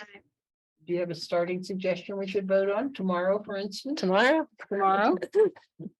I'm assuming next week we'll let her Next week. officially move in and unpack some boxes. Okay, If she'd like to come and say hello at our next meeting, that would be Yeah, great. that'd be great. lovely. All Thank right, you. and sliding into 510 land use coordinator proposal. Carolyn? Right. So since I've been here, and I'm sure many years before me, it's been really evident that you have a few committees that have not had the support staff that's needed to do to just help carry on what their charge is for their department. So I'm thinking specifically of conservation, ZBA, planning, and I'm actually going to add CPA to this Community Preservation Act committee. And I actually, Linda, I think this was your first brainstorm, right? Bringing up the land use coordinator. I think it was you. Came out of our household. Okay. Oh, okay. All right. We all get that. So I just think this is a brilliant idea to be able to create this position, a land use coordinator, who would help with everything that is impacted in some way by land use. And if you look at, I'm going to focus on conservation, ZBA, and planning first, but I think you'll see there's a correlation as well with the CPA committee. And so we feel that there is money in the budget even at this point, that we could take those administrative costs that we've tried to put in each budget, but no one can hire an administrative assistant for 2 hours a week. And that's kind of what we've done. We've band-aided it. So it's been very difficult to provide that support for those departments. So we feel that the land use, I threw in a bunch of examples of what that position could be, would be a really good start for Hadley to provide that support to planning, ZBA, conservation. And the reason we talked with Mary about CPA is just as you talked about, they have that administrative line item. But if I could tell you how much work Mary does, and I was even thinking of Jack, I just want to make sure you guys recognize how much work it was for him to get to that point. You guys, And the it was school committee, our unbelievable. committees worked really hard. So, but Mary has done a great deal of work, and even though it's twice a year, it still takes up a great deal of time. And so we did do a Zoom meeting with representatives from all of those departments. I spoke with Shiloh was aware of it, and I did mention it to Gary from Conservation, and they just said, basically, go forward, do whatever you want. So that position, I think, would be critical in helping us to keep these communications together and to help out in all of those departments. The other thing is Kayla, who we've just hired as Conservation. We really liked her. We felt she had a really broad understanding of so many areas, and she's starting to really do her homework with municipal government. We let her know that we were going to be meeting with these departments, and I was going to be making this proposal to the select board if she would be interested possibly in taking on those additional hours. It wouldn't be right away. We'd have to kind of morph into this in the next several months, because she would have to get settled in conservation, because that is right now is one of our biggest gaps. But she really had a great resume, and all of the departments were very supportive of this. They want the support. They want the support of doing minutes, of setting agendas, of doing some research for them, of getting ready for our committees that need to have a succession plan as well. And so that is my proposal. We have support from all of the departments. I did ask that they let me know what some of their needs were, so that we could put together a beginning job description that would change as the needs changed, and as what we saw the skill set was that Kayla could bring to the table. And Mary did provide that, so thank you. So I'm just proposing that, and I would love to see what questions you have about that and your thoughts. We think, Linda and I think, that we may have the funds to be able to start that sooner than later, but absolutely July 1st. And what kind of time? This would be a full-time position. It would be full-time. Yes, and with that I would be working. We are just in the beginning phases of how to look at that. She would have to be available for night meetings, obviously. And once I get the input from all the departments that I've mentioned, will help form that job description. But it would be full-time. That's one of the problems we're having is we aren't even barely doing part-time. We're doing 18 hours. It's just not enough. I do think it would actually, some of the situations we've got into and having to get some extra support from legal, because we don't have the skill set there, where everyone's, some of our committees are just, the members themselves are really busy and can't contribute as much as we need to. We've had to pay extra legal fees to help sort through some of these things. So I do think it would be a very good approach to helping all of these committees. So she would be both the conservation agent and concurrently, she would serve that role and yes, and the department support. Yes. Okay. So altogether, it would be a full-time job. Yes. Not a full-time plus conservation. Right. No, this would be all full-time. It would be incorporated Conservation into position one is 18 hours right job now. description. Okay, so I have one concern. Yep. And that is, I know that everything you said, I agree with, that all the boards need help. But let's say, I know we definitely need a conservation agent. So let's say she agrees to all this and then decides that it's overwhelming to do all the other stuff other than be conservation agent. I think we need to have a way for her to say, I can't do this, but I still want to be conservation agent if she so desires. Yeah, I hear what you're saying, because it's new. conservation would be her primary role, but honestly, Shyla probably wasn't doing 17 or 18 hours a week. Sometimes, yes, but most of the time it was less than that. So I think that we'd be able to accommodate. But one of the things that I do is I try to stay in touch with all the employees on an ongoing basis. I can tell you the majority of them are feeling overwhelmed and overworked. So we wanted to, this is part of it, trying to help this. So I would hope that between Jennifer and myself, Travato, that we would know and we would be able to say, okay, let's see what's going on and address it at that point. But we certainly don't want anyone to be overwhelmed. I don't know that would be happening. I think the hardest thing is the initiative to figure it out. Shyla came in and just figured it out. And we got that sense from Kayla. So I think that it's going to be up to, I'd have to put it on Jennifer. She's just going to have to really keep an eye and make sure that support's there for her. And that the communication with all of those departments are open and clear. And I think that's probably going to be the most important thing, is that we give Kayla, and I'm going to need that from the departments, a really clear job description. So she knows exactly what is needed. And so that's going to be what we have to work on. Certainly in one contact point person per committee.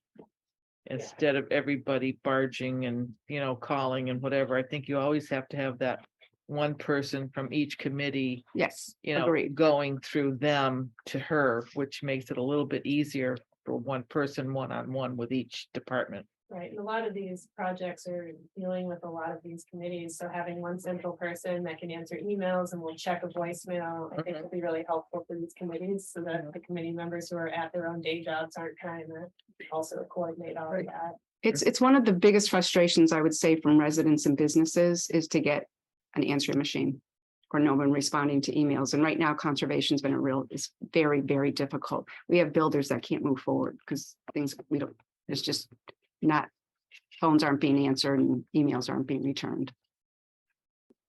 Carolyn, you heard tonight from the representatives of Mass DOER that there are other Thank you, Jack. opportunities.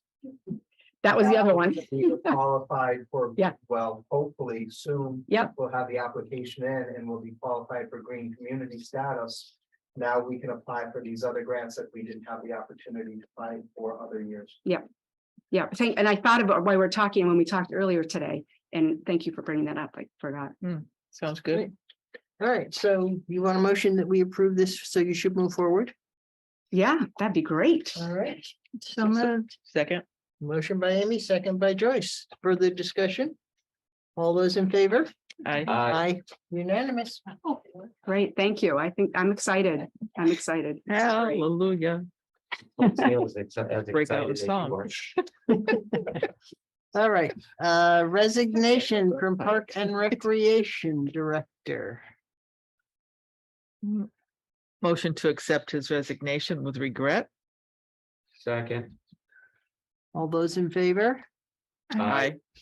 I want to say Greg has done an amazing job in the short time he's here in terms of building our programs up and getting enthusiasm running, and really appreciate it. And the town will miss him.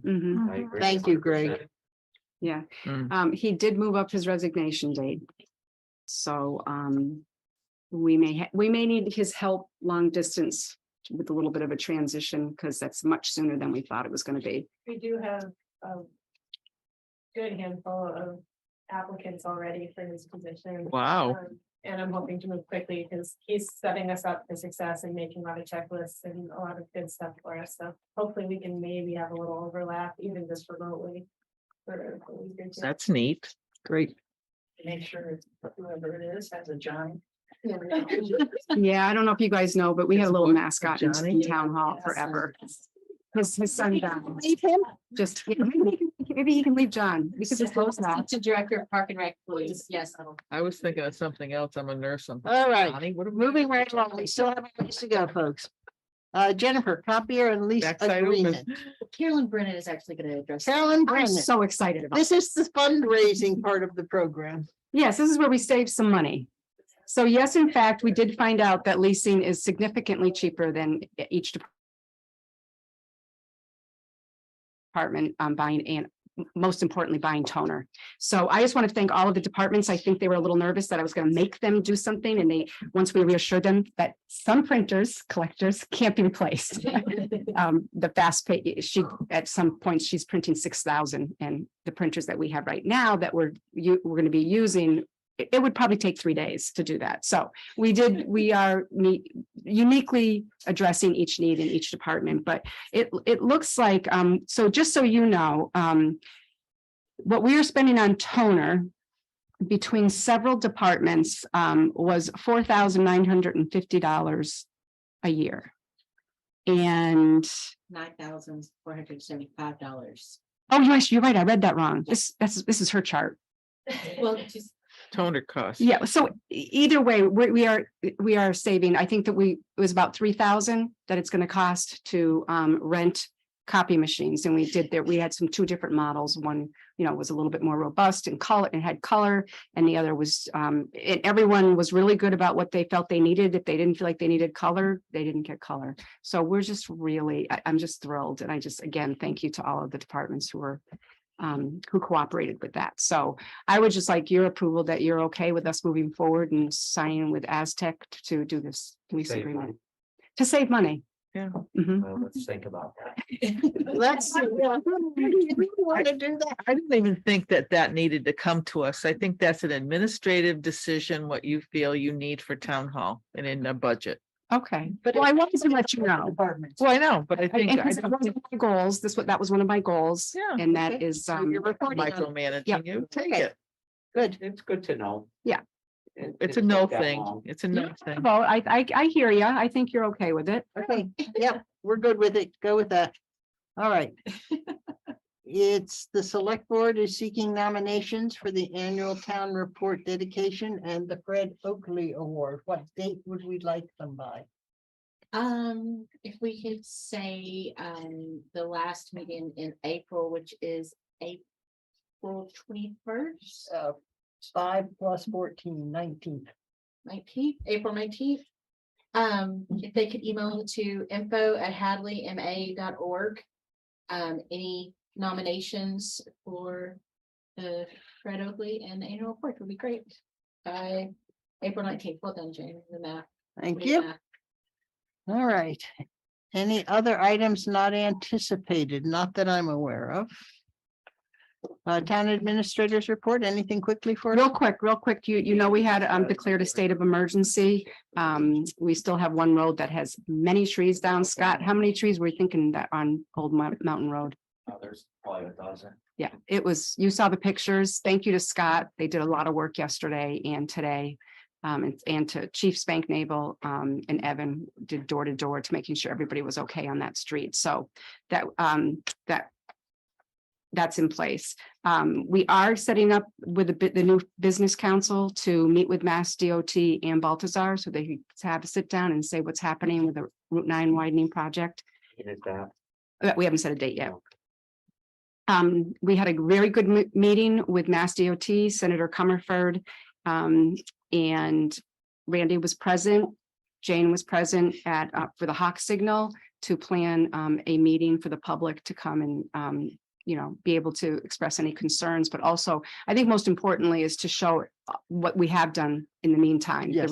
The research that Mass DOT's done, the suggestions from the select board, and some of the other changes, they'll hear about that. So Randy is ex-moderator is going to be facilitating that hearing. So we wanted to make it accommodating for that 8th grade class who has really shown an interest in wanting to reach out and be able to see how they can help as students to provide some information and outreach. So we will let you know when that's going to happen. And you've got your Chromebooks. Thanks, Jennifer. Thank you, Thanks, Jennifer. And Or .gov. maybe not, we'll see. No, these are touch screens. This is quality products. And we'll be transitioning Just to like a .gov computer. by the end, mid-April. So you'll be getting new email addresses. So That we All right, did already. that's it. All right. Select board members, items for future discussion. Anything, Joyce, that you want to put on the agenda for future? Not that I can think of right now. Is the Amy? flag flying thing coming up? Yeah, The Amy, next- Molly's bringing that when Okay. she's here. Next. Randy, anything from you? I'm good, thank you. All right. Any liaison reports that are critical? No, I think I feel everybody did a great job yesterday and thank DPW, emergency management and everybody that in the town that was available to help anywhere. It was went Yes. very smoothly. Our roads were great. Thanks once again to Scott. Yeah. I have a question for the climate change committee.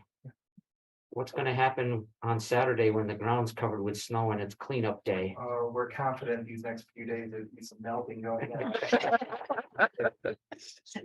I hope you're correct. Yeah. Fingers crossed. We All shall right. see. We have about 25 people, maybe a few more, That's great. depending on the Gazette article. Mhm. Hopefully some good fallout from that. Yeah, there's plenty of stuff out there to be picked up. It's not hidden by the snow. Can you encourage people to take pictures of their bags, whether they're open or closed? Because I think that makes a great graphic to do a collage of 25 people's We collection of. did that for this year, so Yes. last year's Right. group, we did it for this year's Excellent. flyer. And Excellent. in the flyer, you Perfect. said, take pictures of the trash. Perfect. And it's on the front page of the town website for people to click onto the link for their page. Perfect. And Stacy Leonard, who happens to live in Leverage, she does a lot with Connecticut River cleanup. She's asked us to tally what we get. And add it to her research. She's collecting that information from all around the valley. Wonderful. Thank you for organizing that. Thank you. Good All right. luck. Announcement. Joyce. I get the great announcements. I do have condolences this evening from the select board for the passing of Alice LaFleur. She was a Hayes. Also James Michaelopoulos. Wife Linda lives in town with their sons Greg and Lee. Richard Palmisano Senior, whose sons Richard and Mark and their families live in town. And his caregiver, Peg LaRochelle. So condolences from the select board on your family's passing. And I would like to announce that the Northampton St. Patrick's Day Association has announced the winner of its James Brennan Award, given out every year to a member of the association who has actively committed their time and efforts in helping the association carry out its goals. This year's award winner is Harry Jekanowski, who in his day job is Superior Court. Honorary Irishman. Although he's Irish descent, the association certainly cited is. Jekanowski's role as Santa Claus in the Florence Holiday Parade and his court work as reasons behind the award. Yep. And the select board will be sending a thing. That would be nice. All right, Congratulations. here it is. You want to see it? You go. There is a party at the Legion in Northampton, the old German club down in Bay State for people that are going to the parade. It's from 1 to 4. So if you want to, Mary Griffin's brother is going to be playing Paul, and they have a little Irish band going. So my classmates, Tony Tudrin and his sister Peg. All right, is there any other business before we move to executive session? All right. May I have a motion to move to executive session? Motion to adjourn to executive session, not to reconvene in open session. Okay, second. Second. The motion to enter into executive session for the following purpose per MGLC 30A, 20A2 to conduct strategy sessions in preparation for negotiations with non-union personnel or to conduct collective bargaining sessions or contract negotiations with non-union personnel, town collector and MGL C30A 21A intermunicipal agreement inspections Hadley and Granby. Roll call vote, Chungalo, Yes. Nevin Smith. Yes. Parsons Yes. and Isaac. Yes.